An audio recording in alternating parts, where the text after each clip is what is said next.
fantastic. This is GT racing right now. He's got traction, he's got rid of the outside of both of them! Maloney! Oh, he's taken Anderson! Anderson's up top! Oh my god! Big crash! Oh my goodness, half the field's gonna get full! Second very close. These guys are going to want to make their way through the field very quickly. Oh, here we go! Oh no! That's massive! This is it! This is over! I can't believe this! Oh my god! God, what?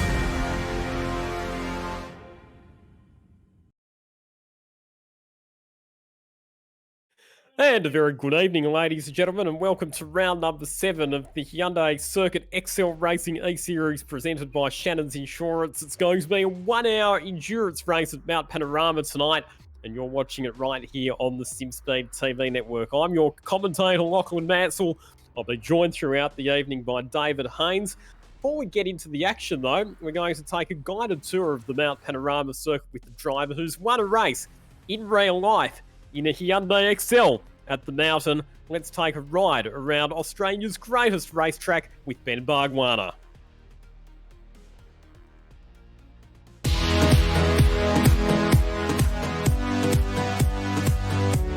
Hello everyone, I'm Ben Bargwanna and I'm here to take you for a lap around the famous Mount Panorama, Bathurst for the Circuit XL eSeries Round 7.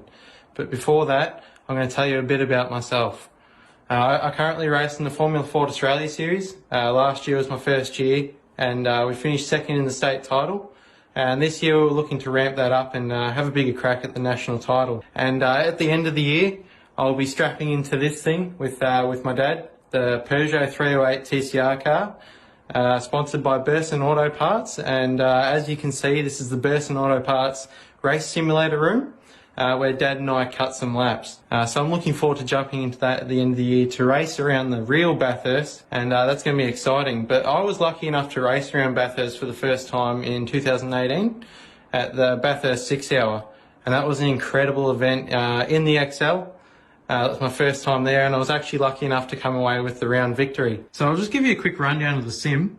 For the wheel, we've got the Sim Magic direct drive wheel and base, and that really helps Dad and I get a good feel of the car and an understanding of what it's doing, because the feedback is incredible. And as you can see down here, we have the Husenfeld Ultimate pedals, which once again, same as the wheel, gives us really good feel and helps us maximise the lap time anywhere we go. And you can see we've got the Fanatec shifter, which can be a H pattern and a sequential. And of course, we've got our hand sanitizer ready and waiting to go. Alright, let's start our lap of the famous Mount Panorama circuit. Everything I've learned about this place, I've learned from my dad. He's done so many laps around here over the years and he's got so much experience. Obviously with that Bathurst 1000 victory to his name, he's got so much to teach me about this amazing track. Heading into Hell's Corner now, heavy on the brakes, and we really want to focus on the exit for the long run up Mountain Straight. It's really important that you get a nice and tidy exit off Hell's Corner, as it is a big part of your lap time. I'm sure all of you sit here each year and watch the Bathurst 1000. It's just such a great event and such a great track to be part of, really. Heading into Griffin's Bend, late on the brakes as it's an uphill braking zone. Turn the car in and use that slick tyre. Early on the power as you start driving it up the mountain. We're heading to the cutting now. Very tight part of the track. Blind corner, hug that inside wall, flow it to the outside wall. We really want to maximise every little bit of track space we have here. As we lift off the power and back on through Reed Park, driving it to the very top of the mountain now. As we head to the grate, really want to turn the car in and trust that the tyre is going to do its job. You don't want to overcommit and you don't want to get it wrong because you'll end up in the wall. Coming through McPhillamy Park, an amazing part of the track, and we've seen it go wrong over the years. Heading to Skyline, where legends are made. So much commitment is required going down here, and you don't want to get it wrong because you'll be in the wall quicker than you know it. Through the dipper as the front left unloads, back on the power. We want to drive it down to Forest Elbow. We want to make sure we get a nice and tidy braking area here, because it can be quite easy to upset the rear of the car as the car gets light through the rear end in that little downhill braking area. And the same as turn 1, we want to focus on the exit. Get a really good run going down Conrod Straight. As we go over the crest here, the car gets light and the wind will hit you from side on. It'll feel like someone kicked your door in. But coming down into the famous chase now, heavy on the brakes, you make sure you get the car stopped. Turn it in, back on the power. The brakes will be glowing hot at this point, and you won't have much left for Murray's Corner. So it's important that the heroics don't come out at this point. We make sure we finish it off with a nice and tidy run across the start-finish line, and that's a lap of Bathurst. So there we have it, a lap around Bathurst, and I'm ready to jump into this round 7. It's going to be exciting. It's really tight at the top of the table.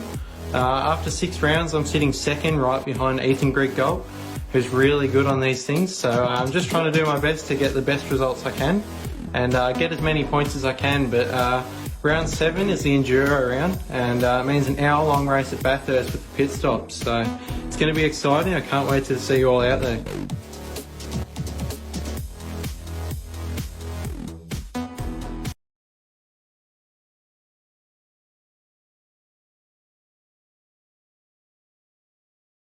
You're watching round number 7 of the Circuit Excel eSeries presented by Shannon's Insurance here on SimSpeed TV. Big thank you to Ben Bargwanna for bringing us that hot lap around the Mount Panorama circuit. Ben Bargwanna, a driver who will actually see racing in a TCR car at Mount Panorama later on in the year. As mentioned, it is round number 7. It's a 1-hour endurance race, our second one of the season. Previous endurance race we had was at Phillip Island back in round number 3. I'm joined in commentary tonight, as mentioned, by David Haynes. David, we're getting to the business end of the championship now. 4 rounds remaining and a pretty tight contest at the top of the championship order with just 35 points separating Ethan Griggold, our series leader, from second place Ben Bargwanna. Yeah, and it's close throughout the rest of the field there as well. Aaron Oliver currently third in those points. Thomas Saunter-Chun in fourth. Ben Smith, he'd been a bit higher up the order some previous rounds. It's been a tough couple races for him. He's in fifth there. And Jack Boyd's been entertaining to watch as well in sixth place. Matt Brunt in seventh. Dylan Burse has had some pole positions, I think, earlier in this season. He's in eighth in the points there. Got Lee Harrison in ninth and Sam Christensen in 10th. Indeed, Dylan Burse was the driver who, in the previous round at Monza, became just our second pole sitter of the season because the first 5 rounds, pole position was taken out by Ethan Griggold, who right now you would probably have to describe, David, as the team leader at the Evolution Racing team because the news came through during the week that one of the other Evolution Racing team drivers, Cooper Webster, has defected to the Altus Esports team, and in fact Cooper Webster, the second big name in the space of about, a month or 6 weeks, who has moved across to a different team following in the footsteps of James Scott, who also switched teams. But turning our attention back to this Excel eSeries situation, 1-hour endurance race tonight. There will be compulsory pit stops. There will be strategy. Last time out at Phillip Island, we saw that a number of drivers attempted to get through the whole race on just one set of tyres to save themselves some time in pit lane, but that was not a strategy that worked, was it, David? No, it definitely didn't seem like it. The aggressive settings on the suspension and the very hot track proved in combination to absolutely wear down the front tyres, particularly the outside front tyre for the long corners at Phillip Island. And we were seeing that the drivers who just did the splash and dash only, no tyres in the pit stop, sure, they saved maybe 6 or 7 seconds on the lane, but then they were hurting to the effect of 2 or 3 seconds per lap on those older front tyres. So taking a look at what the weather is like for today's race, and I'm seeing it is also going to be a clear day under the Australian sun, high temperatures in the air, high temperatures on the track. Mount Panorama doesn't have quite the long loaded corners of Phillip Island, particularly Southern Loop, a killer on that front right tyre. But I think we'll still see a very similar effect here at Bathurst, where a lot of those drivers are going to have a memory of the last Enduro round at Phillip Island. And you're going to have to be very sure to hold on to your tyres if you're going to do the fuel-only stop. Indeed, I agree with the point that you're making about the tyre degradation at Mount Panorama not being as high as it is at Phillip Island, because you don't have any of those really long corners that load up the tyres, but there are still some high-speed corners over the top of the mountain which will punish the tyres. But the big thing is that the percentage of the lap that you spend turning at Bathurst, even though it's a longer lap, it's got much longer straight sections of racetrack where you're not turning, and therefore you're not putting as much load through the tyres. So if anybody wanted to take a risk and try and make it through the 1 hour race on just a single set of tyres, probably a risk that might be a bit more of a chance of coming off here at Bathurst than what it was at Phillip Island, but I still reckon that the majority of the field probably will elect to change tyres. The other thing that we saw at Phillip Island as well, particularly in the case of Jordan Ross, was some fuel miscalculations. We saw drivers running out of fuel in the dying stages of the race. We saw a dramatic finish with Tommy Sauter-Chun overtaking Jordan Ross just 3 corners from home to take the win. That was at Phillip Island. Here at Bathurst, we know that whenever we do have an endurance race here at Bathurst, it has a history of throwing up these grandstand finishes time after time, where the race results are not often decided until very late in the race. Could we be on for something like that again tonight? Let's hope so, for entertainment's sake. Exactly. We can't rule out the possibility of a safety car at Bathurst in this 1 hour race. So that's also something to consider for the strategy and something to watch out for in the race. Could also affect the amount of fuel the drivers need to take at their pit stops if it happens before the pit window. And another thing to think about, a difference between here and Phillip Island, which is really our ballpark for these enduro formats in this series, is I think it's quite a bit harder to pass here than it is at Phillip Island. Sure, you've got Conrod Straight, which is very, very fast leading into the chase here, but these TCR cars are probably going to hit that limiter in 6th gear in a draft on the way down to the chase. We've seen that before, so I think that makes it tougher to execute a pass there, and brave is the driver who tries to pull off a pass across the top of the mountain. Brave, and more often than not unsuccessful. Typically it's a one-line racetrack over the top of the mountain, and drivers who try and make overtaking manoeuvres through there either have to be very brave and very skilled, or else very stupid. So it'll be interesting to see if any drivers do take risks over the top of the mountain. But like you say, the main overtaking zones around this circuit, down Conrod Straight into the chase is one. Murray's Corner, the final corner, would be another one. Probably the other main overtaking spot would be this corner here. Turn number 2, Griffin's Bend at the top of Mountain Straight. We're looking at Chelsea Angelo, who was really, really strong at Monza last week. She keeps improving with every race that she does in the simulator, and she was mixing it with the front runners, on target potentially for a 2nd or a 3rd place finish in race number 2 at Monza, until unfortunately she got turfed off the racetrack. But look out for Chelsea Angelo to be having a strong run tonight. Yeah, big improver, really found some form there. We'll see if that carries over. Be interesting to see. Ben Bargwanna, we know he's had some laps around here in real life and on the sim. Great to see his little video, which was fantastic to give us a further insight into some of our competitors and into this circuit and how they race here. Do love how the colours have transferred from the Excel onto the Audi for Ben Bargwanna. Their beautiful colours really stands out in the sun. Indeed it is, and like I said, Ben Bargwanna is a driver who's had experience and success at Mount Panorama in a Hyundai Excel in real life, and he will be sharing a TCR car with his dad, Jason Bargwanna, here a bit later on in the year at the TCR International 500-kilometre endurance race. And Ben Bargwanna, like we said, in a pretty good position in the championship, just 35 points off the lead.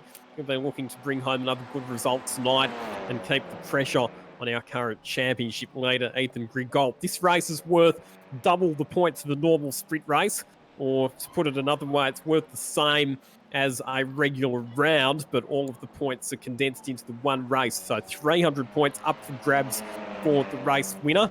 That makes it very, very rewarding if you win, but it also makes it very, very costly if you have a poor result. Yeah, indeed. It's sort of a all or nothing, no chance for redemption in this particular round. Either you have a good result or you don't. We are just getting towards the end of this warm-up session, helping the drivers all get acquainted with the conditions, and then they're going to form up on the grid very shortly. A rolling start in this series.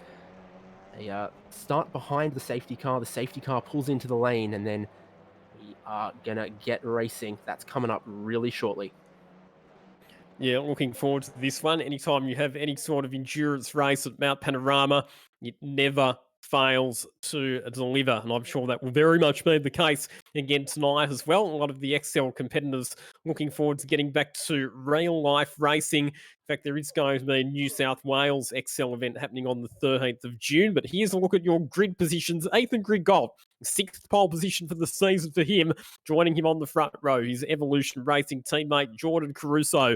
Grid position 3 is occupied by Jordan Ross, and then it's Jordan Sinney out of 4th position. Back to Dylan Burst in 5th spot, Jack Boyd in 6th, Jaden Wanzek in 7th, ahead of Ben Smith, Andrew Hobby in 9th position, and Ben Bargwanna, actually one of his better qualifying performances of the season, he completes the top 10.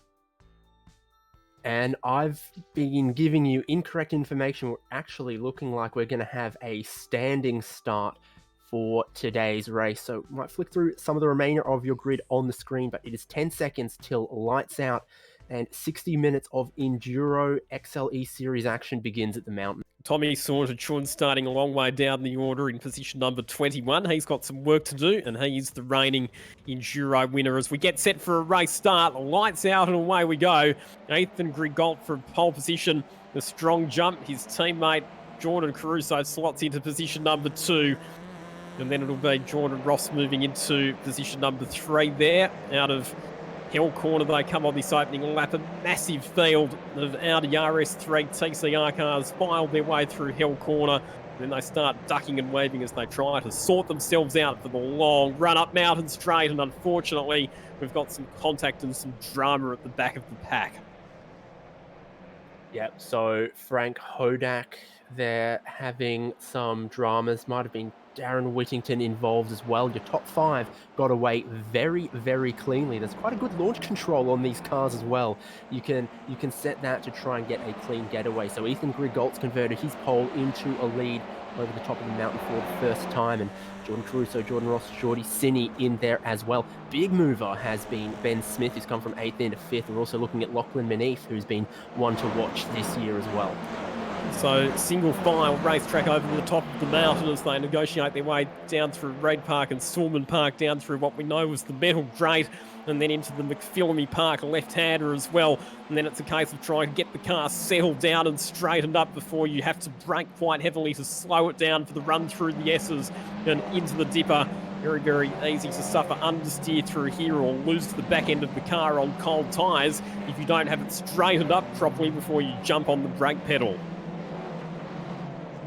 Great shots of our big field coming through the dipper on lap 1, mostly single file action. Everyone thoroughly packed up together. 3 cars trying to get away in the lead. Ethan Grigol, his teammate Jordan Caruso, and Jordan Ross is stuck with them as well. He grazed the wall coming out of the elbow, but doesn't appear to have any damage from it, and he's benefited from the slipstream down Conrod Straight to be absolutely with our leaders.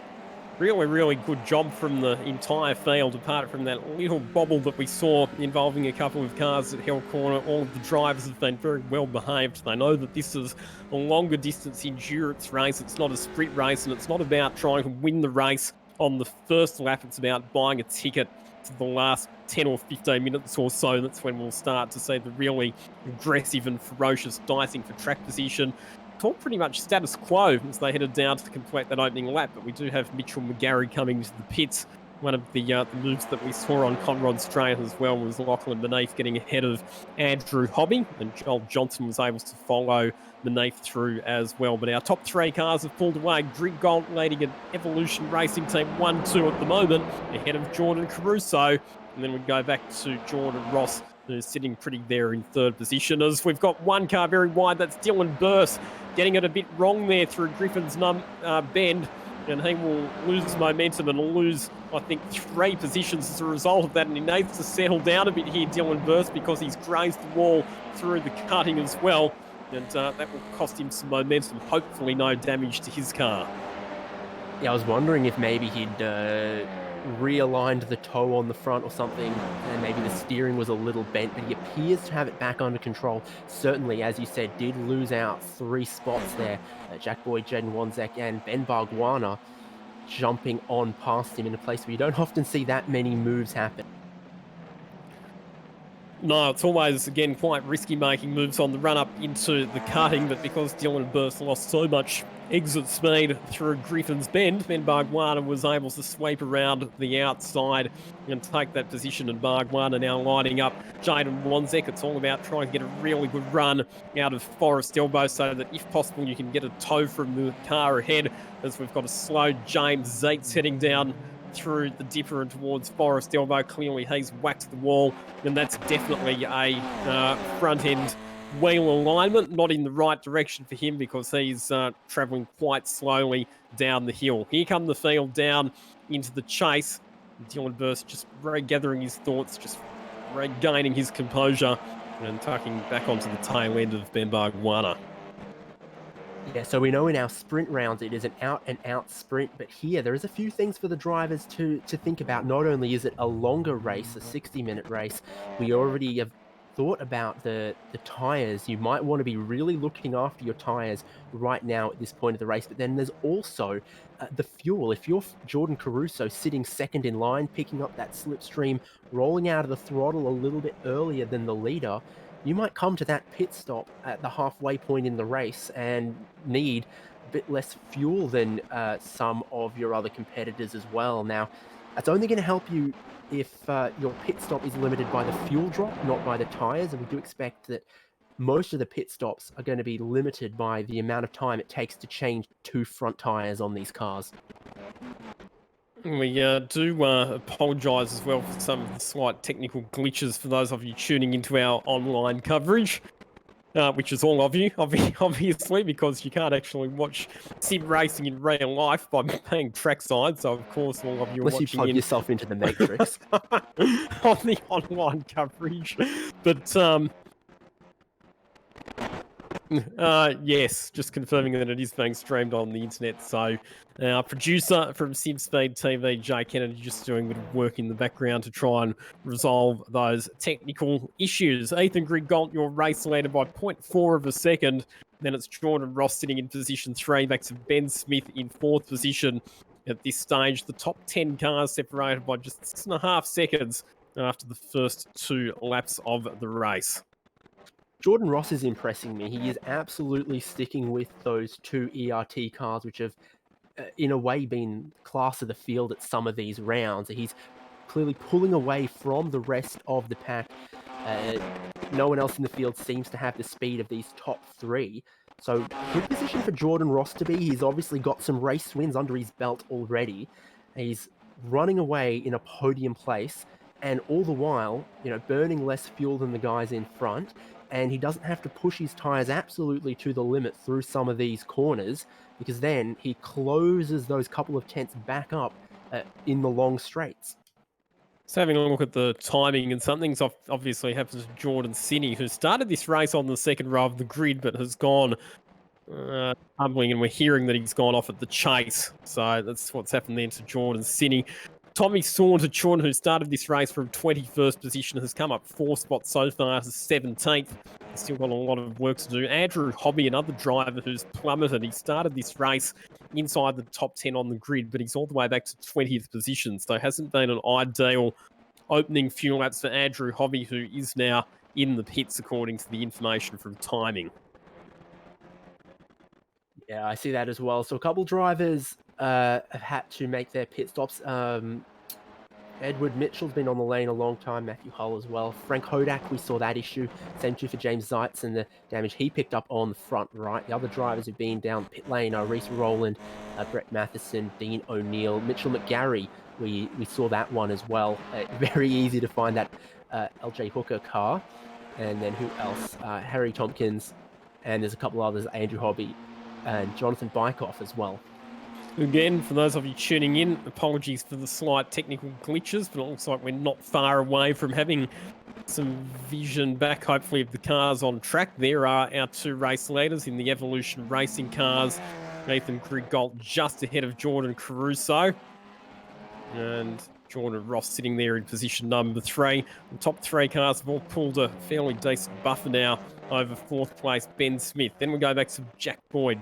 Ben Bargwanna, good job, up from 10th on the grid to 6th position. I made the comment, I've actually made it at several rounds, that Ben Bargwanna has this knack of always racing better than he qualifies, and once again, it's proving to be the case because he's charging forward. Dylan Burse, Jaden Wanzek, Lachlan Manif and Joel Johnson in 10th position. Then it's Chelsea Angelo sitting in 11th position. We know that she had a strong run last week, and she's another driver who always seems to go better in racing trim than she does in qualifying. There is Chelsea on screen at the moment, the Astron Tech Audi RS3 heading down into the chase. She's got David Robotham and Aaron Oliver just behind. She's got a big gaggle of battling cars just ahead.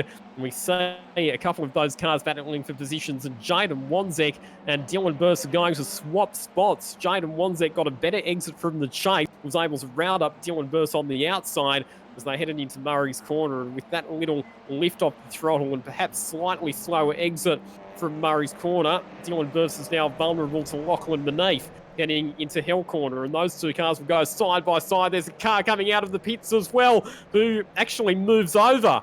Gee, that was a really, really anxious moment. That was Barry Ryan.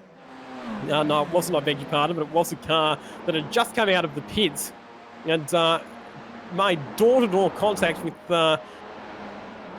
Dylan Burse, who then went, Lachlan Manif, sorry, who then went sideways into Dylan Burse. So that could have been a really, really dicey moment for those cars there. Thankfully, it looks like they've all managed to sort it out and settle down. That's where you need your iRacing spotter telling you you're on the left 3 wide, give plenty of room there, and unfortunately not quite enough room was given, but these front-wheel drive cars, if you just keep it pinned, well, they managed to just pull through that, and I don't think that realistically hurt those competitors too much. So it was the number 29 car, I think. We'll confirm that exactly who it was, but Matthew Horn we're hearing. So he'd just come out of the pits, and to be fair, that was not what you would describe as a particularly safe rejoin of the racetrack, having just come out of the pits. All as we've got is that bit of a again, a bit of a glitch as some of the cars run over the top of the mountain, but it looks like the car there had grazed the wall coming down through the dipper as well. Again, we'll try and confirm that for you once the information comes up on our timing system. Again, bear with us, ladies and gentlemen. We do apologise for some of these slight technical glitches that we are experiencing at the moment, but it is the product of the fact that we do have such a big field of these cars at Mount Panorama. Indeed, so still within half a second, your top 3 and those guys continue to pull away from the rest. The action, though, is this pack between 6th and 12th that we've been keeping our eyes firmly on. We saw a little bit of team tactics from Griggolt and Caruso at Phillip Island. Not sure we're necessarily seeing that here, and Jaden Wanzek has a lot of damage he's picked up. Maybe that is what you were referring to. Yeah, I reckon that's the car that's clouded the wall. So we know that Jaden Wanzek was involved in a pretty tight battle with Dylan Burse and Lachlan Manif. And unfortunately, it looks like he's come to grief. Look at this. It's the top 3 cars, absolutely nose to tail. Only 0.35 of a second separating those 3 cars at the moment as they head out of Griffin's Bend and up towards the cutting. So the top 3, they're all working together to build a buffer over the rest of the field, but it is still race wide open between all 3 of these drivers. This is really smart stuff from Jordan Ross. I haven't seen him pull out of line, make a single move here. He knows that right where he is, 3rd in the train is the place to be, so long as they continue to pull away from everyone behind. No point wearing your tires down, taking any risk or anything. He's right in the perfect place to pit when these guys pit and then fight them hard towards the end of the race. Gains nothing right now from playing the risky game. He's in a perfect position. As I say that, he gets a little wide coming out of the dipper, but I think the car's okay.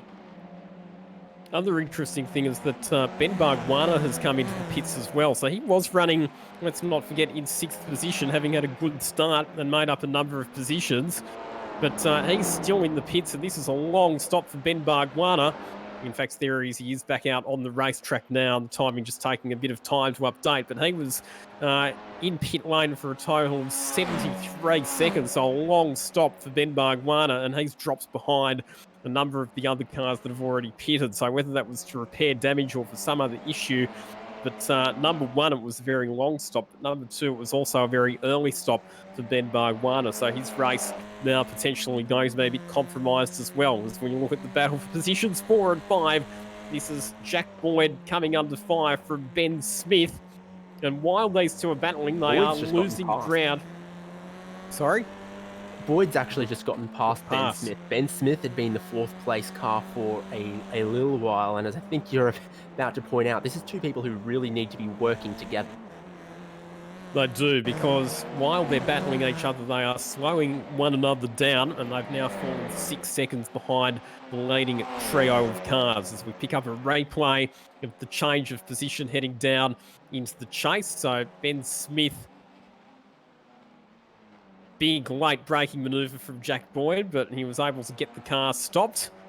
Nice job, and he moves up a spot. Now, there's something else that's happened here. This is Lachlan Maneef and Dylan Burst making contact heading into the chase, and that's going to give Joel Johnson the chance to have a bit of a look down the inside as well. Oh, and big contact, which sees Dylan Burst getting fired off and into the fence on the right-hand side of the racetrack. So Dylan Burst, big problems for that car and damage, and the problem for him is that unless he wants to try and shortcut across the gravel trap, he's going to have to do an entire lap. In fact, he is going to take that shortcut across the gravel trap to get back into the pits to get that damage resolved. So not a great outcome there for Dylan Burst, but at least he was able to make it back into the pits without having to do a whole lap with the damaged car. Now, Jordan Caruso has lost 2nd position. So remember, he was right on the tail of his Evolution Racing teammate, Ethan Grigault, but he's lost that spot. So Jordan Ross up to 2nd, Jordan Caruso back to 3rd. Ethan Grigault now leads the race by 1.6 seconds. Yeah, it must have been something that cost Caruso a bunch of time, because suddenly, you know, Ross is a lot further back off Grigault than he was before, and Caruso's obviously lost about 1.5 seconds somewhere. So I'm going to assume that was a problem of some kind for Caruso, not team tactics to try and back Jordan Ross up and build a bubble for Grigault. Battle's happening a little bit further back in the pack. Ryan Casher and Benny Grice duking it out. Benny Grice running a little bit wide there through the kink, but still had the preferred inside line heading into the braking zone for the chase. However, his exit was a bit slow. Ryan Casher will come ranging up on the outside as they head down into Murray's Corner. And the next car behind them, which would have been Matthew Brunt, decides that he's going to get out of the battle altogether, and he's headed down pit lane. Ryan Casher still on the attack. He'll get the overlap on Benny Grice as they head up towards Hill Corner. Here he comes up the inside. Oh, and going for the late move there, Sam Christensen forces his way through on the inside as well. So Benny Grice getting shuffled back a couple of positions.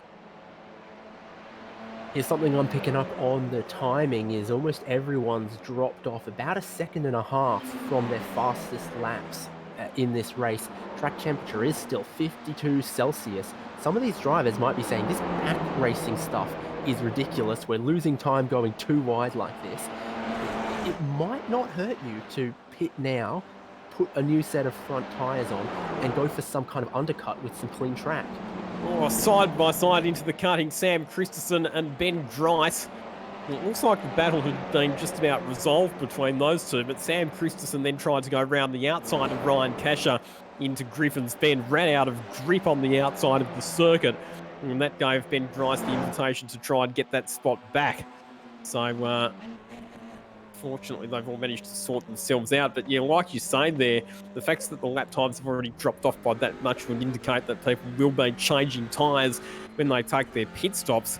the other question as well, David, is when do you choose to take your pit stop? And you would have to say that with the tyre degradation being that great, the optimum strategy is probably to pit bang on halfway and split the tyre wear evenly across 2 sets of tyres. That's going to be the quickest way to get to the end of the race. Yeah, we did see at Phillip Island that the starting fuel is almost enough to do 40 minutes of the race, so it can get you to just 20 minutes from home. But if you're really thinking, as we are with these track temperatures, that the strategy calls are going to be tire limited, then you're exactly right that even if your fuel tank's not done, at about the halfway point, splitting the race in half is the way to have the freshest tires on average through the race and avoid them really, really hurting. Like if you went too long on those tires. We've got another taker on pit lane as well. Don't see much damage there. So this must be just Ryan Casher deciding that the pack life wasn't for him. Yeah, the thing about pitting slightly early, and we are now just about a third of the way through the race, is that it will give you the benefit. If you can come back out onto the circuit in clear track and with fresh tyres, it will give you a benefit. If you can punch out some fast lap times and use the benefit of the undercut to grab some position. So in the short term, it probably will gain you some track position. In the longer term, though, it will leave you sitting pretty vulnerable to the cars that have pitted later and have fresher tyres when we get into the closing stages of the race. As we see, Benny Grice does get the spot back, heading up Mountain Straight, rounds up Sam Christensen on the outside, heading into Griffin's Bend, so that's Ben Grice moving up into position 13. That can be a tough manoeuvre to pull off because of the crown of the road in the corner there, really favouring someone defending the inside, but I think he just got enough of a run up Mountain Straight to be clear on the way in, grab that position. It's a healthy battle. It's happening just outside the top 10 at the moment. And there's Peter Clark, who's sitting in 17th position at the moment, just at the tail end of this battle, and he's just grazed the wall as well, so hopefully not too much damage for him. Ethan Grigault continues to lead. However, Jordan Ross has been making up some of that ground on Ethan Grigault. He's got the margin back down to a second, and Jordan Caruso right on the back of Jordan Ross as well. And speaking of right on the tail, Ben Smith virtually bump drafting Jack Boyd as they head down into the chase. He'll just get out of the throttle as they head through the kink. You don't want cars to be making nose-to-tail contacts heading into the braking zone down there, so good sensible driving from those two. But Jack Boyd and Ben Smith continuing their squabble over positions 5 and 6. Yeah, good to see them working together, but it's not enough for them to be catching the top three, who are still just continually edging out that lead. So we see this fantastic battle, 7th, and more cars jumping on pit lane to try and avoid the craziness. Jordan Ross in 2nd and Jordan Caruso in 3rd have just got back within the slipstream range of Ethan Grigault, so he's not been able to break away at the front. No, they've done a good job, actually. Jordan Ross and Jordan Caruso are working together to rail in Ethan Grigault and make sure that he wasn't just able to escape down the racetrack. So it's still very much a three-way contest for the lead at this point, but the action that we're focusing on is very much in the mid-pack. That's where a lot of the multi-car battle seems to be happening at the moment.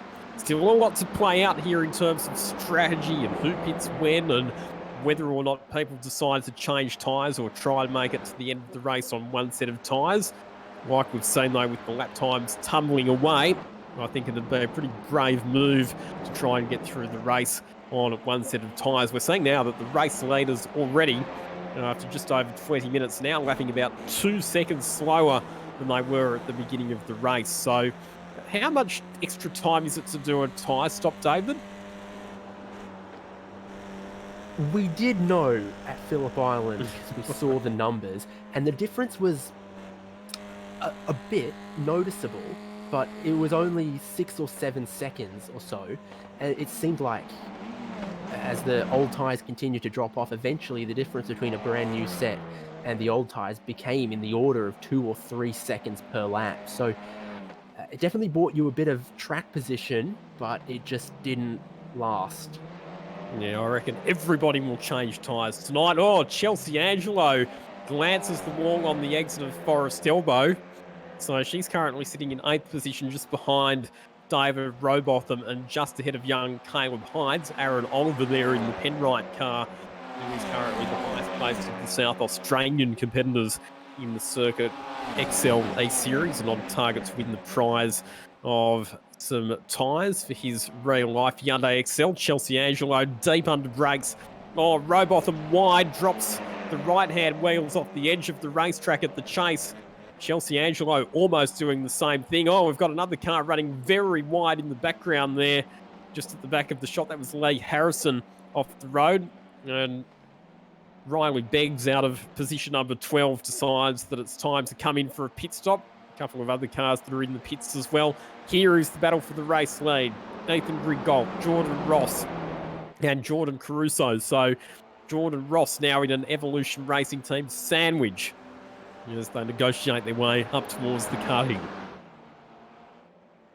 Seen something interesting on the timing screen, which is Tommy Saunter-Chun, who's already made his pit stop 4 laps ago, is the fastest car on track right now, going faster than our top 3 because of the advantage of those new tyres. Now, he had a 47-second stop, and I'm seeing a lot of these pit stops are around 42 to 45 seconds. So I think we're still looking at pit stops that are limited by how long it takes to change 2 tyres.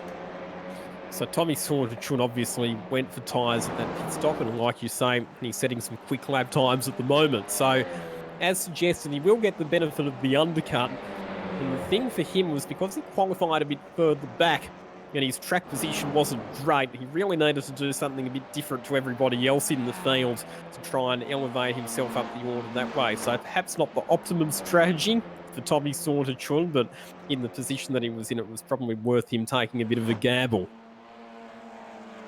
The thing is, of course, and we saw safety cars at Monza in the previous round, if the safety car was to come out now, somebody like Tommy Saunter-Chun, who's already done his pit stop, would be in a really good position because the pit lane closes under safety car. So all of the cars that haven't stopped yet would be disadvantaged compared to the ones that have already stopped. Yeah, indeed. Likelihood of a safety car is dwindling as we go on. We had a very clean start overall, I would say, and now we've continued to spread out a little more. So it's not looking quite like those ridiculous packs we had at Monza. So I wouldn't count on a safety car for my strategy today, but you can also never count out the possibility of one at Bathurst. You certainly can't, and at Bathurst, even more so than a lot of other racetracks, you can't count out the possibility of a late race safety car to bunch the field up and give us a grandstand finish. Here comes Jordan Ross on the attack. This is challenging for the lead up the inside of Ethan Grigol into Griffin's Bend. Grigol, can he hold station on the outside? No. Jordan Ross sweeps through to take the lead of the race. So new race leader. For the first time, it's not an Evolution Racing Team car out in front. It's Jordan Ross who now moves up to position 1. Yeah, so 27 minutes before we had our first change in the lead of the race here. That would signal to me Jordan Ross is thinking about pitting this lap or the next, because like we'd said, the previous 10 laps of the race, he sat in line and been very, very happy to do so. It's right before your pit stop. You want to make the most out of your in-lap and, try and build a little bit of a gap then. And realistically, if the optimal strategy with no traffic is pit at the halfway, then maybe just go a 1-lap undercut on that potentially. In terms of the championship, this is potentially going to be a very big swing back towards Nathan Grigol, because I've just noticed Ben Bargwanna's come down pit lane for a second time a couple of laps ago. He's now all the way down in 32nd position, so not been a great night for Ben Bargwanna so far. There he is on screen, just ahead of Andrew Hobby. Dylan Burst, another driver in that group of cars as well. So when you look at the championship picture, Ben Bargwanna, second in the championship outside the top 30. Aaron Oliver, third in the championship, down in 9th position at the moment. Tommy Saunter-Chun, we know that he's back.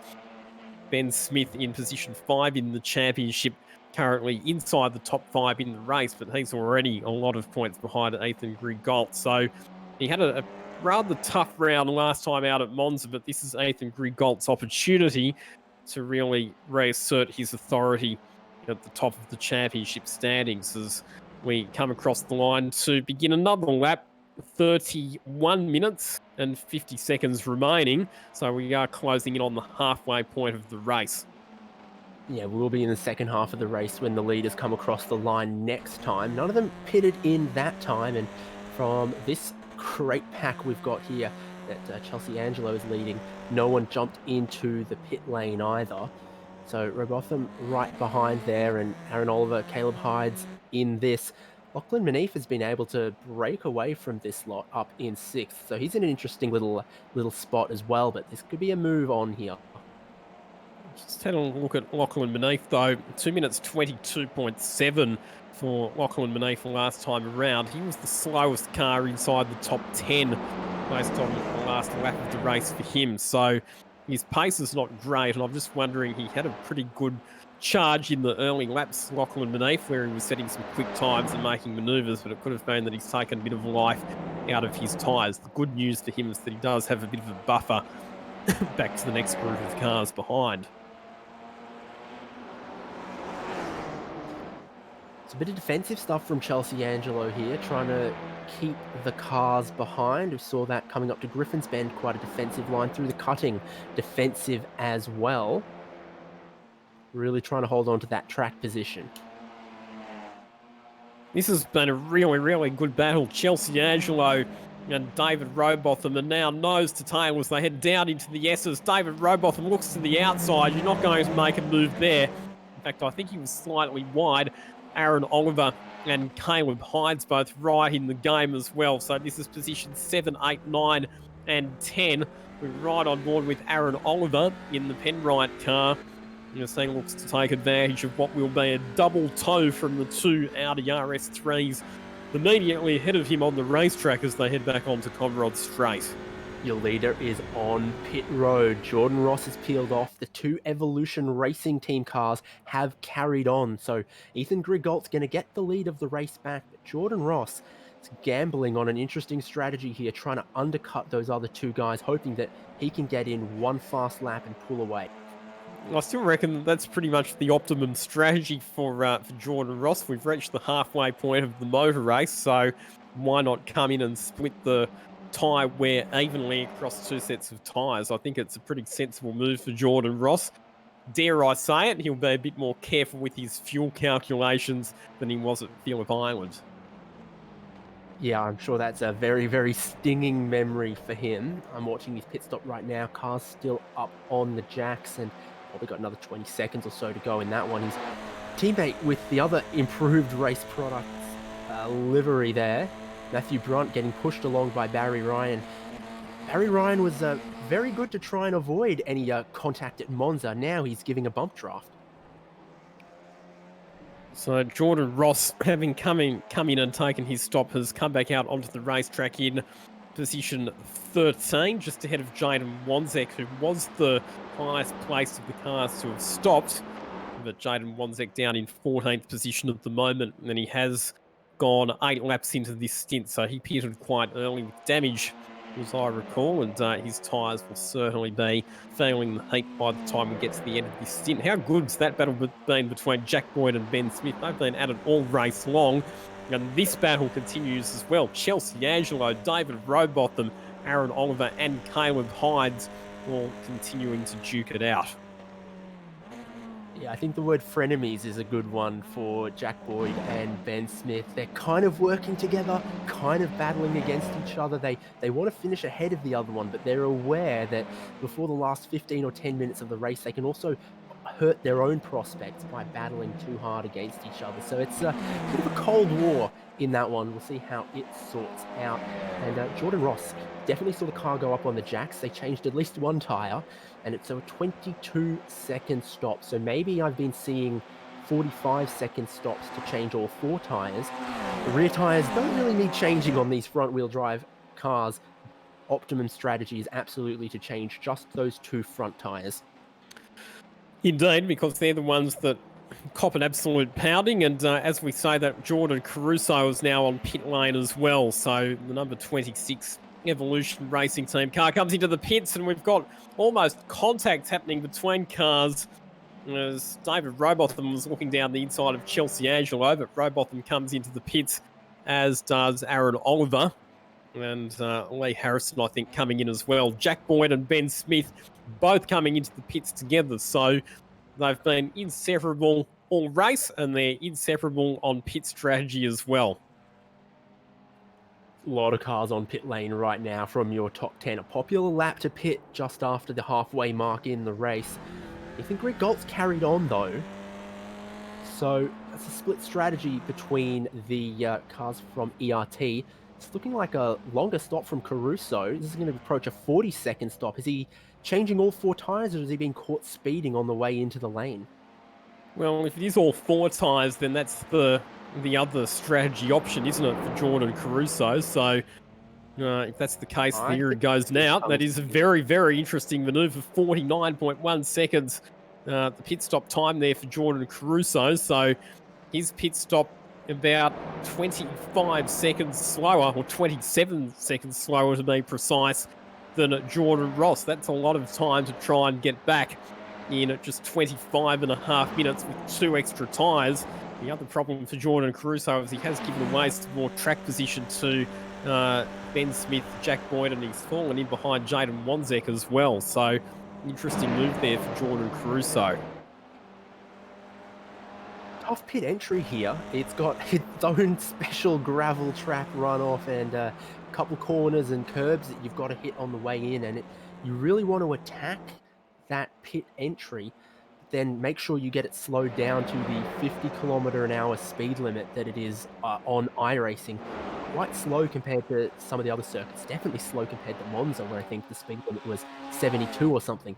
So you can definitely hit those cones at the pit entry a little bit fast and get caught speeding, which is possibly what has happened, but I have no confirmation of it yet. Your points leader, your race leader, Ethan Grigault on the lane as well. So what does Ethan Grigault decide to do in terms of tyre strategy? This will be interesting. We've got some more pit stops happening. Chelsea Angelo and Caleb Hydes coming on into the lane. That will leave Lachlan Manif as the race leader. So he's doing something a bit different as well. He's running longer in the first stint. So again, he'll bolt on tyres later on. And that'll give him fresher tyres to attack with right at the end. But the problem is that in this particular phase of the race, he is going to be losing a bit of time relative to those that have come in and gone for fresher tyres. So the critical thing here, where does Ethan Grigault rejoin the racetrack relative to Jordan Ross? Well, his pit stop is done, but it was about a second and a bit slower than Jordan Ross. He's behind. There's the gap there. So Jordan Ross heading up into Griffin's Bend. When you look down the road, you can see that there's a car in between, but there is Ethan Grigault. So the margin has elongated after the pit stop cycle has been completed, and the car in between is Ben Grice, who has yet to take his pit stop. So it's 5 seconds on track between the 2 cars that are going to end up being our battle for the race lead. 1.5 seconds of that was the pit stop time, but the remaining 3.5 seconds was that 2-lap undercut Jordan Ross had. That's the amount of advantage he got from jumping in the lane earlier.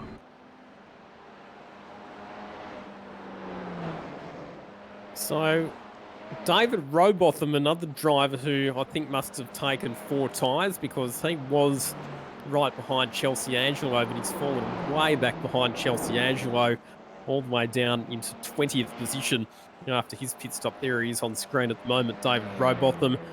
There's Chelsea Angelo. She's still inside the top 10, just ahead of Aaron Oliver. So now getting to the phase of the race where we'll get to see the different strategies play out, but I'm not sure that going for 4 tyres is necessarily going to yield that much in the way of time on the track, and certainly not enough to be able to make up the positions that you will have lost with the longer pit stop.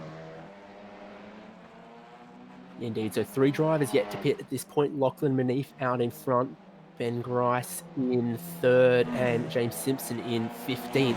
Everyone else has made their service, and it's getting pretty close to having your effective running order being your real running order. But Manif, no one's going to stop him. He is dodging the pit lane one more time. But crucially, his last lap, a 2:21.8.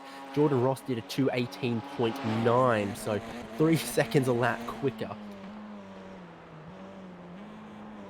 Here we see Chelsea Angelo coming under attack from Aaron Oliver, the contest for positions 10 and 11. What Manif will be hoping is that he can get into the pits in the next lap or couple of laps. And then if there was to be a late race safety car, he'd actually be in a pretty good position because he'd have fresher tyres than everybody else and he would be able to go on the attack. Yeah, I'm looking around the circuit and I'm not seeing any debris. So I'm heavily on that strategy personally. But, you know, if you want to do something different or you just want to be someone, you know, at the top of the timing sheet, getting a lap scored as the winner, then an interesting strategy there, Manif. I'm looking. Yeah, he's the only car left to pit, and I think when he pits now, it's definitely going to be outside of the top 10 the way everyone else is going, I think. Oh, Ben Smith and Jack Boyd. So Jack Boyd ahead of Ben Smith, of course. These two have been battling pretty much all race long. And the interesting thing was that Ben Smith was back ahead of Jack Boyd, but he's lost that spot.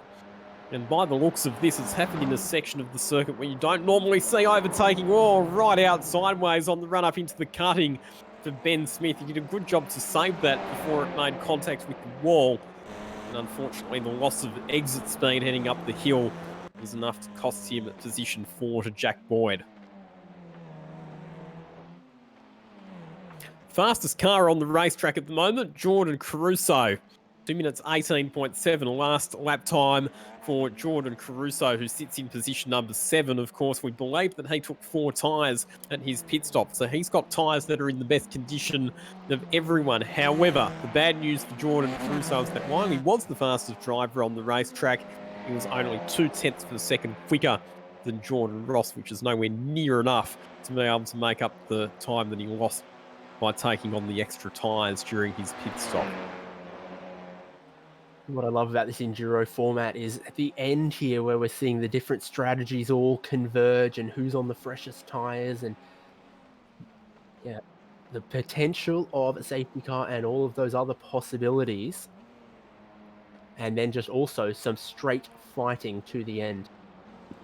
Well, speaking of straight fighting, we've seen plenty of it between these two, Jack Boyd and Ben Smith. What a race it's been between these drivers, and full credit to them as well, because it takes a lot of self-discipline and a lot of respect that the drivers need to show for one another to be able to battle this hard and this close for this long without actually coming to blows and making contact.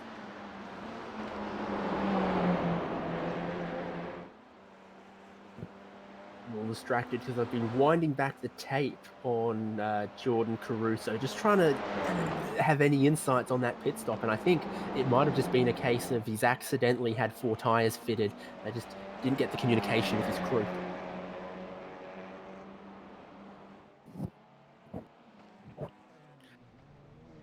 Ryan Casher has had an excursion at Murray's Corner. Let's have a look at what's happened here to Ryan Casher. So he was running just inside the top 20 at the time, and looks here like he's actually had a bit of a run with Sam Christensen. So this is heading down into the braking zone for Murray's Corner. Oh, it was actually contact from behind for Ryan Casher that has seen him go off the racetrack. So Dale Carpenter it was that made contact with him into the braking zone there at Murray's Corner, and unfortunately that's seen Ryan Casher turn it right to head into the town centre of Bathurst rather than turning left to head up pit straight. Beautiful town centre it is, but it's not where the racetrack is. So Lachlan Manif, the only driver yet to pit, he's gone laps longer than anyone else. He's missed part of the pit entry there. That's tough. He's got no tyres left. Oh, well, he joins an elite club of drivers who've made mistakes at the Bathurst pit entry over the years, including Jamie Whincup, Marcus Ambrose, Larry Perkins, among plenty of others.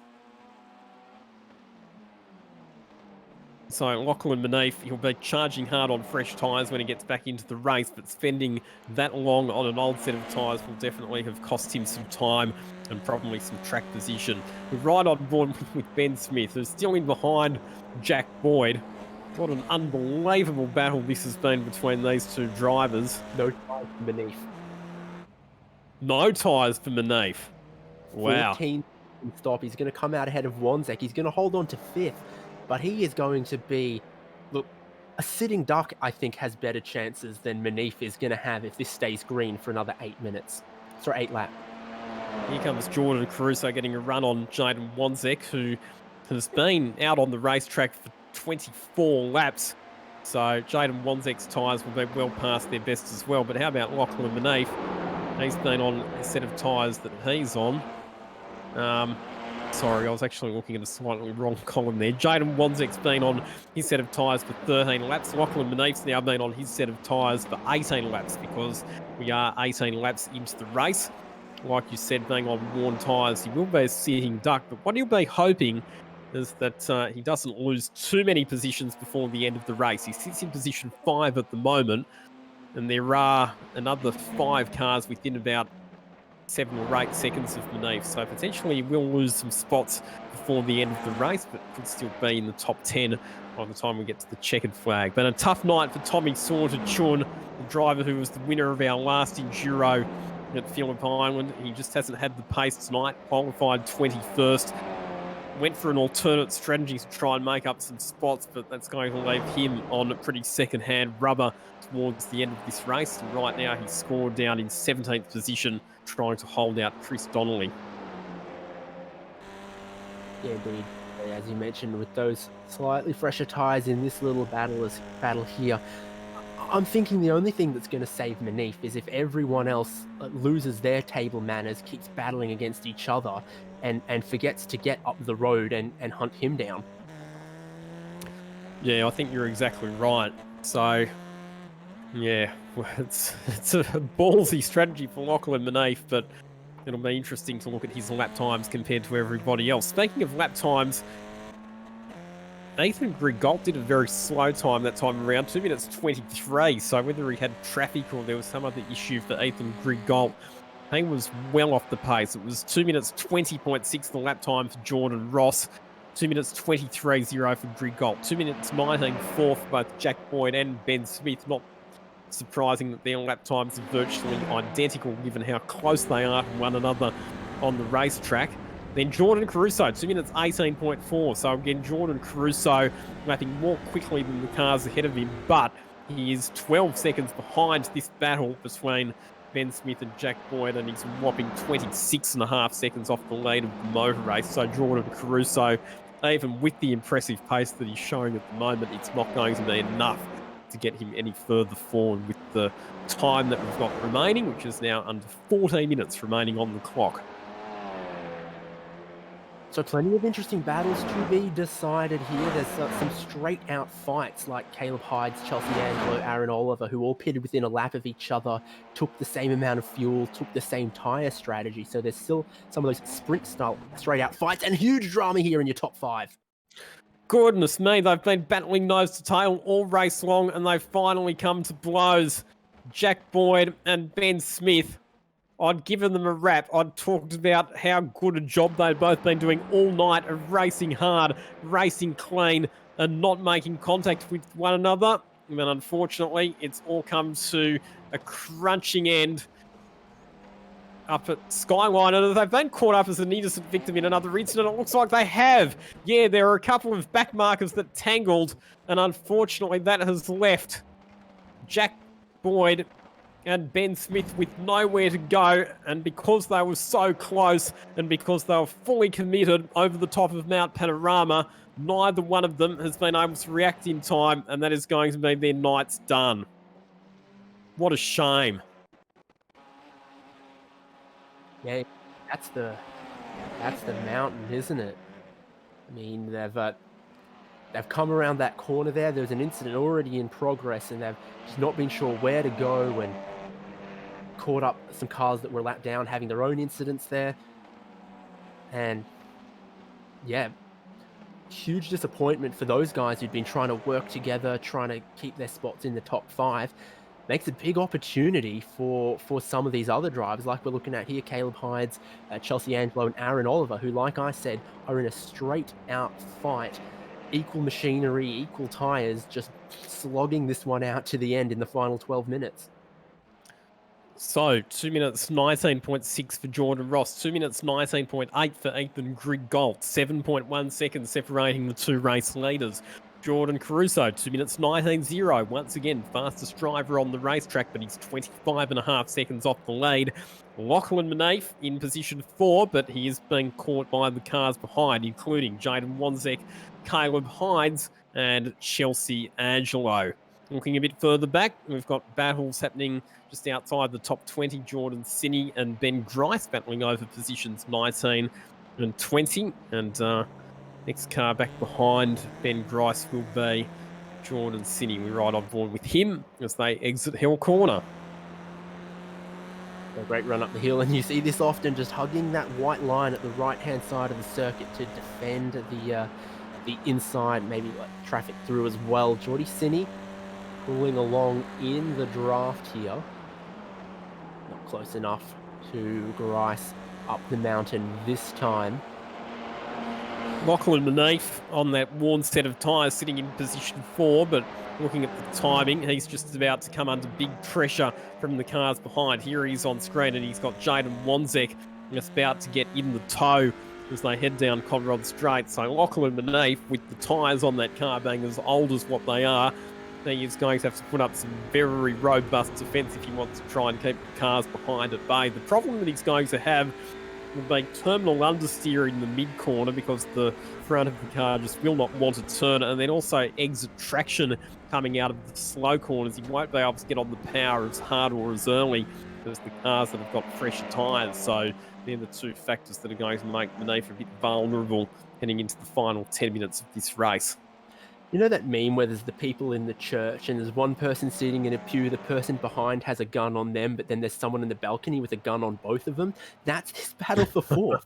Manafe has tyres he's had on since the start. Wanzek has tyres that are 5 laps newer. And behind that, Caleb Hydes has tyres that are 10 laps newer than that.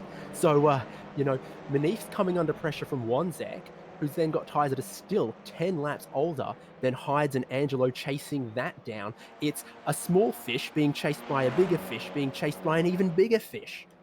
Being chased by a shark. Yep, that's pretty much the summary of how things are shaping up. This is going to be a real test of Lachlan Manafe's racecraft. What he needs to do is he needs to make sure that over the top of the mountain where he can't get passed by any cars because it's a one-line racetrack, that he tries to keep it precise and accurate over the top. And then coming out of the slower corners like Forest Elbow and Hill Corner, he needs to slow it down at the apex so that the car behind can't get a run on him. Here we go, over the top of the mountain. Wanzek closing up on Manafe. Hydes and Angelo both having their own battle, but at the same time closing up on both Manafe and Wanzek. So like you said, it's all converging, it's all compressing up at the front of the field, and while the top 3 cars are all separated by fairly big margins at this stage, the battle for positions 4, 5, 6, 7 and 8, anything but resolved at this stage. Just like at Phillip Island, where we've got the different strategies and they all then kind of converge on each other later in the race. You'll be praying for that clock to tick down if you're Manafe, but those front tyres just not pulling him out of the elbow anything like he would have liked. Wanzek is right on his tail. Manafe has no one else to pull a slipstream off, and I think Wanzek's also going to have better turning performance, better braking performance. I don't care about his baking performance. That's a different show. Speaking of baking performance, Manafe's tyres will be absolutely baked because of how long they've been on the car, and you can see that Wanzek has got the move done before they even got down to the chase because of just how slow Lachlan Manafe's exit speed was. So Manafe, pretty much sitting duck on those old tyres, moves it to the inside, but now look at the understeer coming out of Murray's Corner and up the inside. This should be an easy spot for Caleb Hydes. Better traction off the slow 90-degree corner, and Chelsea Angelo looking to follow through as well. Manafe will try and battle. In fact, he goes really deep under brakes Lachlan Manafe on the outside. Good job, Lachlan Manafe carried a bit more exit speed from Hill Corner because of the fact that Caleb Hines was pitched up on the inside, and that now gives the incentive to Chelsea Angelo, and she will grab a spot. Nice work, Chelsea Angelo read the play very well from the cars that were in front, and she moves up into position 6. Yeah, Manafe fighting with one hand tied behind his back on that strategy, but he's still a fighter and it shows. So great work refusing to give up. And that's what he's got to keep doing for another 3 or so laps, is just park it everywhere, give up on nothing. And eventually everyone else might wear off the best of their tyres and not quite have as much advantage. We are pretty much captivated by this battle at the moment, but one thing that I am keeping half an eye on as well is the margin between our 2 race leaders, because it has been coming down. Nathan Grigault was 1.2 seconds quicker than Jordan Ross on the previous lap, and the margin is now just 4.2 seconds first to second. So the fight for the win, not a fait accompli just yet. We'll keep half an eye on that one over the remaining stages of this race, but at the moment our focus very much on this contest for positions 5, 6 and 7. Lachlan Manafe, Chelsea Angelo, Caleb Hines. Jaden Wanzek, having cleared Lachlan Manafe on the previous lap, is now almost a second ahead of the 5th place driver. Yeah, I mean, there's a lot of corners, really long corners at Phillip Island where the front tyres were hurting, but it seems like coming down the mountain, the old front tyre is not quite such a disadvantage because you don't need the pull out of the corners.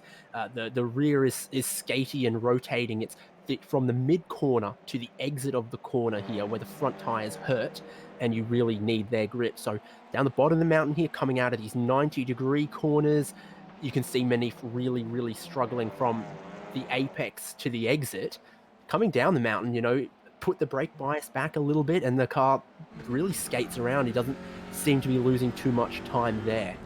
One of the things that's helping Manafe at the moment, though, is that the cars behind are having their own battles with one another. So Chelsea Angelo and Caleb Hines continuing to exchange paint. Aaron Oliver's now catching up as well. Leigh Harrison in the background is not...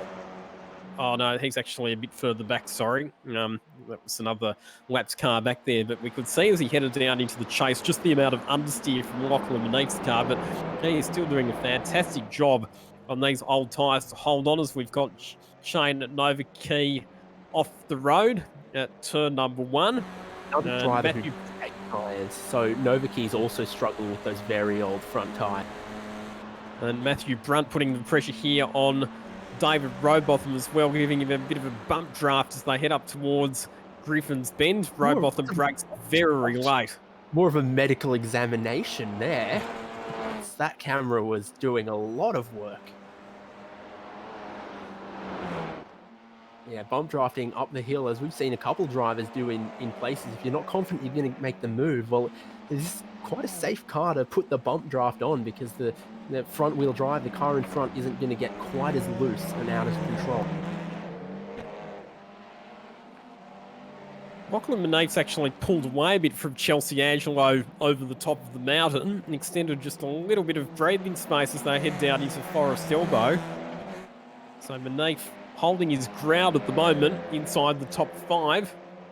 Battle between our 2 race leaders at the moment, Jordan Ross and Ethan Grigault, is down again. It's now only 2.3 seconds. So Ethan Grigault continuing to close down the margin and give us the prospect of a grandstand finish with just a couple of laps to go.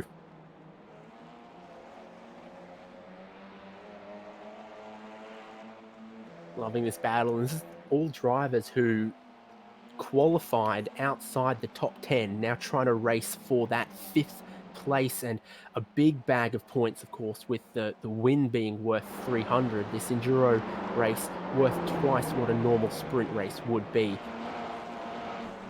So here's Ethan Grigault. The problem for him at the moment is a bit of laps traffic. He'll be hoping that those laps cars give way and he clears one of them fairly easily. There's Jordan Ross up at the karting. There's Ethan Grigault just exiting the tyre power karting now.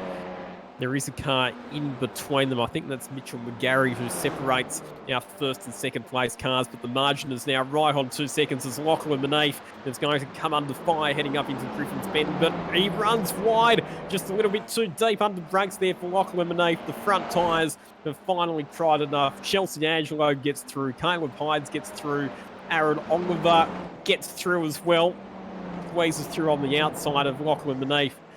He'd put up a gallant fight for several laps, but in the end, the tyres just too worn out to be able to keep those cars at bay, and Lachlan Maneef finds himself trickling back to 8th position. Gap is tumbling at the front here. I wonder if there's fuel concerns for Jordan Ross. He had 1.5 seconds less fuel taken on board at the pit stop than Ethan Grigg-Gault. This has been an Achilles heel for Ross before. The gap was 2 seconds with 2 laps to go. It's come down 0.8 so far on this lap. Grigg-Gault was 1.5 seconds faster on the last lap. The rate it's going, Grigg-Gault could get him. We're going to come to the white flag shortly. Not again. Not again. Surely Jordan Ross is not going to run out of fuel on the last lap for 2 races in a row. There is Mitchell McGarry. He sidesteps out of the way. Look at the margin now between first and second. We've got 1 lap to go. It's the white flag lap. 7/10 of a second separating our 2 race leaders. It is a grandstand finish in an endurance race once again here at Mount Panorama. You remember Jordan Ross spent all of the first half of the race in the tow of the ERT cars, would have been saving a lot of fuel then. Maybe if he used that fuel number to calculate the whole race, he might come up short now because, he's since that pit stop had basically no draft, would have been burning a lot more fuel. Oh, and mistakes happening down at the chase. Chelsea Angelo and Caleb Hydes have come to blows. Sorry, not at the chase, at Murray's Corner, the final corner, I beg your pardon, although it did actually start at the chase. So, Chelsea Angelo, who was sitting in position number 5, has she made a mistake? Has she run wide? Has Caleb Hydes gone for a move? No, Caleb Hydes has actually run straight into the back of Chelsea Angelo. Both those cars have gone wide, and that has allowed both Aaron Oliver and Lachlan Maneef to get past. So we are on the final lap. I'll confirm that one for you. And just coming down from Skyline for the final half of the lap, Jordan Ross has about 1 second in hand from Grigg-Gault. That's enough for Grigg-Gault to pick up the slipstream down Conrod Straight, but he's going to need to be very much closer than this coming out of Forest Elbow. And unless the same thing happens for Jordan Ross, I think he's still in a position to be able to defend this. He should be home from here, surely, Jordan Ross, unless the car coughs and splutters coming out of the chase, but he actually gained a bit of time on Ethan Grigg-Gault over the top of the mountain, so it's down Conrod Straight for the final time. There will be a lapped car just ahead. 3 corners left to run for Jordan Ross. Hard under brakes into the chase. Needs to keep it tidy through the left and the right hand, and just pinches a bit of curb on the left. Nice exit for the right corner. 1 corner left to go for Jordan Ross.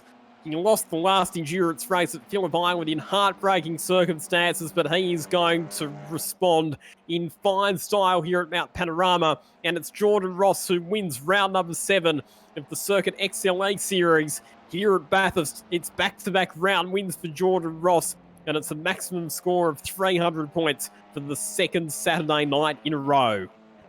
Russo, after bit of a dodgy pit stop there, taking 4 tyres, is going to come back into 3rd, but behind them, Maneef, no tyres left in a 3-car road train there, defending the inside for all he's... So he holds off, hard under brakes. They're going to go 4 wide into Murray's Corner.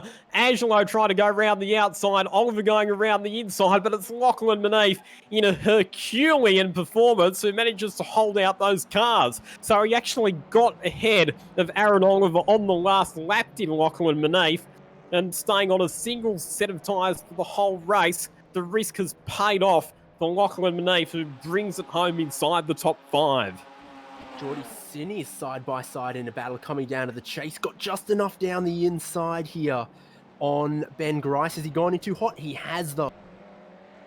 He has, and runs it off the road on the exit, so that will cost Jordan Sinney a couple of positions. Always something to play for here at Mount Panorama, isn't there? Because it is such a long lap, even after the checkered flag's flown, and even after the race-winning cars have completed the race and crossed the finish line, you can always turn your attention back to the other battles that are going on a bit further back in the pack. And it's Jordan Sinney who loses a couple of positions there. Here's a few drivers with tails of what might have been Dylan Burse coming home in a lowly 22nd position, just ahead of Ryan Casher, who we saw off the road earlier in the race as well. Some of the other cars a bit further back, Dale Carpenter, he was involved in some drama running up the back of another driver heading into Murray's Corner earlier in the race as well. Yep, so our last couple of cars to come across the checkered flag, but what a perfect finish once again.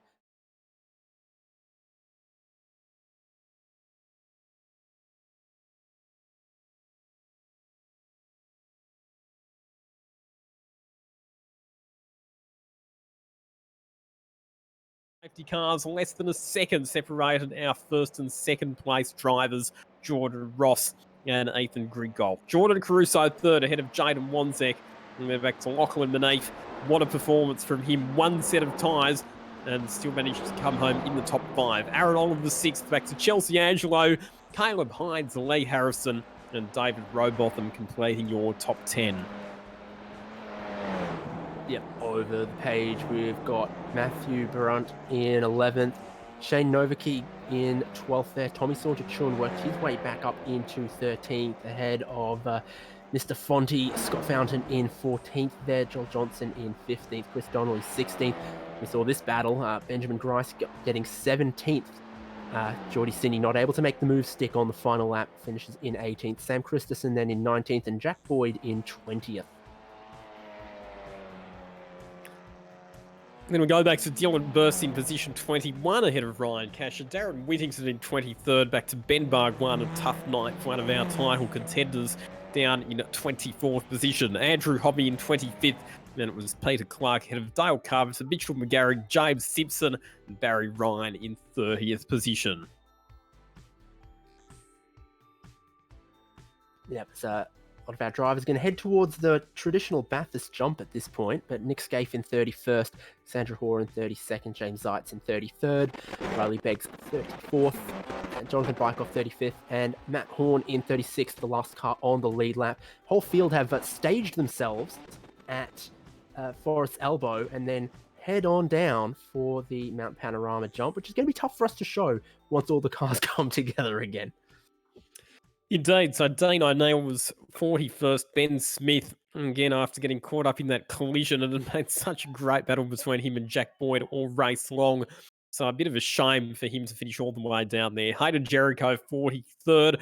Back then to Brett Matheson, Edward Mitchell, Gordon Smith, Tim Rouse, Luke Quist, Harry Tompkins, and Isaac Sparks getting back into retirement territory as we get to the tail end of the 50 cars. Yeah, roll on to the final one over the page, and our only driver who I saw get handed a penalty, unfortunately, there. So there we go. That is round number 7 of the Circuit Excel eSeries done and dusted here at Mount Panorama. Just taking a look at some replays, I think, at the top of the mountain. Trying and struggling to get that jump cam. Going to be tough to see it, but after the checkered flag, normally support categories will pull straight into the paddock after turn 1, but we saw most of our drivers come around across the top of the mountain, form a bit of a car park here before Forest Elbow, and then they went one by one in a line to the iRacing Bathurst jump, which has become quite famous. It has, and in fact, there's actually going to be a Max Bantz race that will be a competition to see who can be the first one to successfully complete the jump, and that's coming up in the very, very near future, and you can watch that event right here on SimSpeed TV. But another fantastic night of racing for the Circuit Excel A-Series. We're getting to the business end of the season now for the Circuit Excel A-Series. There are only going to be 3 rounds to go at the end of this one, and very much it's advantage 8th and Greek goals in terms of the championship after tonight. So thanks for your company here on SimSpeed TV. Hope you've enjoyed all of the action. On behalf of David Haynes, I'm Lockie Mansell. See you next time. Bye for now.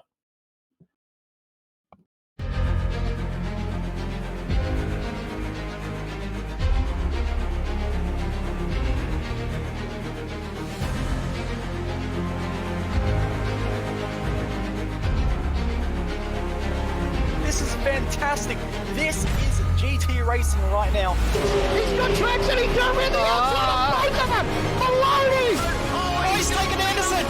Anderson's up top. Oh my God! Big crash! Oh my goodness! Half the field's gonna get rolled. Second very close. These guys are want to make their way through the field very quickly. Oh, here we go. Oh no! That's massive. This is it. This is over. I can't believe this. Oh my God. God, what?